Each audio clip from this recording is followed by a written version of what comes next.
तेलंगाना तल्ली मुजस्समे के काम तेजी से जारी है। 9 दिसंबर 2024 के दिन तेलंगाना सेक्रेटेरिएट में चीफ मिनिस्टर रेवंत रेड्डी तेलंगाना तल्ली के मुजस्समे का इजराई करेंगे।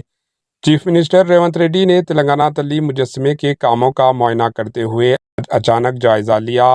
वहां पर काम करने वाले मजदूरों से चीफ मिनिस्टर रेवंत रेड्डी ने बातचीत करते हुए कामों के बारे में तफसीलात हासिल की। Bureau report, HN news.